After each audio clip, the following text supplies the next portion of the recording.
বারবার বলে এসেছি আমরা নির্বাচন চাই এবং এই নির্বাচনটা যদি ডিসেম্বরে হয় আমাদের সমস্যা নেই, কিন্তু কথাটা হচ্ছে এই যে একটা রক্তক্ষয়ী একটা অভ্যুত্থান হলো, শেখ হাসিনা সহ ফ্যাসিস্ট আওয়ামী লীগের পতন হলো, এটার কারণ তো খালি একটা নির্বাচন ছিল না। আপনারা যারা আছেন আপনারা একমত হন যে শুধু একটা নির্বাচনের জন্য একটা সরকার পরিবর্তনের জন্য অভ্যুত্থান ছিল, তাহলে আমরা এখানে কথা বলবো না। কিন্তু আমরা জানি আপনারা এটা এই আকাঙ্ক্ষাটা আপনাদের আমাদের সবার, যে অন্তত মৌলিক কিছু সংস্কারগুলো, সিস্টেমটা যে করাপ্টেড হয়ে গিয়েছিল এগুলোর পরিবর্তনটা আমরা সবাই চাই, প্রত্যাশা করি। এবং যারা এতগুলো মানুষকে এভাবে খুন করলো শুধু এই জুলাই অভ্যুত্থানে না, এই এক যুগেরও বেশি সময় ধরে, তাদের বিচারিক প্রক্রিয়া আমরা দেখতে চাই।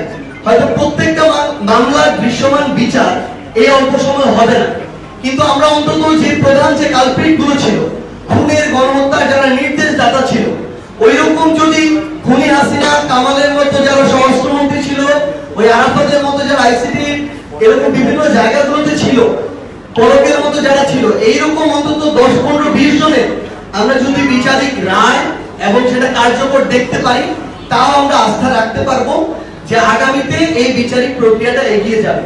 সো আমরা ওইটুকু চাই। এবং আপনারা সবাই অলরেডি এটা আপনাদের জায়গা থেকে জেনে থাকবেন যে এই যে আমাদের জুলাই সনদ, এটা কোন প্রক্রিয়া হবে এটা নিয়ে কিন্তু বিস্তর আলোচনা চলছে এবং শেষ পর্যায়ে মোটামুটি 2টি অপশন আমাদের হাতে আছে। এক, এটা গণপরিষদ নির্বাচনের মাধ্যমে নতুন সংবিধান, যেটা সবচেয়ে সাস্টেইনেবল ওয়ে। সেকেন্ড, আরেকটা বলা হচ্ছে, যেটা জামায়াত সহ বিভিন্ন ইসলামিক দলের পক্ষ থেকে প্রস্তাবনা দেওয়া হয়েছে, গণভোট, যেখানে একটা জনগণের ম্যান্ডেট থাকবে। বাকি সকল প্রক্রিয়া কিন্তু আইনগতভাবে বাস্তবায়নের পথে বিভিন্ন ধরনের লুপহোলস রয়েছে।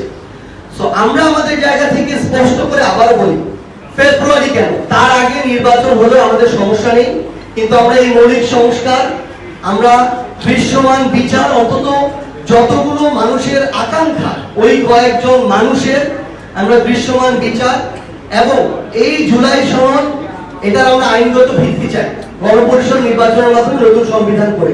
সো আমাদেরকে অনুগ্রহ করে আপনারা নির্বাচনের মুখোমুখি করবেন না, বরং আমরা মনে করি এখন অন্যান্য অনেকে যারা বিভিন্নভাবে নিজেদের এখন এক্সিস্টেন্সিয়াল ক্রাইসিস ফিল করছেন, তারা এই নির্বাচন নিয়ে ঘুরিয়ে পেঁচিয়ে কথা বলছেন, আমরা যেটাকে আমাদের জায়গা থেকে সমর্থন করি না। এবং সর্বশেষ ভাই আরেকটি কথা বলেছেন সিলেট নিয়ে। শুধু সিলেট নয়, আমাদের পুরো বাংলাদেশের যে জেলাগুলো রয়েছে, 300 আসন রয়েছে, আমাদের সেই কাজগুলোই চলছে। কিন্তু আমরা এনসিপি নতুন রাজনৈতিক দল, আমরা এখনো আমাদের রাজনৈতিক দল প্রতিষ্ঠার 1 বছর হয়নি। আমরা মনে করি আমরা একটা নির্বাচনে অংশগ্রহণ করি বা যে কোনো গণতান্ত্রিক প্রক্রিয়ায় যাই না কেন, তার আগে আমাদের ভিতটাকে শক্ত করতে হবে।